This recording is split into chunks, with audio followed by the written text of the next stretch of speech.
پھر جب ان کے ہاں بچہ پیدا ہوا تو کہنے لگی کہ پروردگار میرے تو لڑکی ہوئی ہے، جبکہ اللہ خوب جانتا تھا جو ان کے ہاں ولادت ہوئی تھی، اور نہ ہوتا لڑکا مانند اس لڑکی کے۔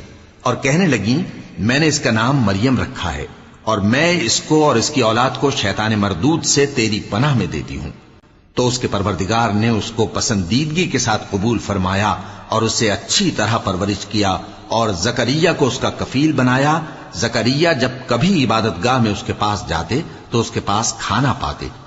یہ کیفیت دیکھ کر ایک دن مریم سے پوچھنے لگے کہ مریم یہ کھانا تمہارے پاس کہاں سے آتا ہے؟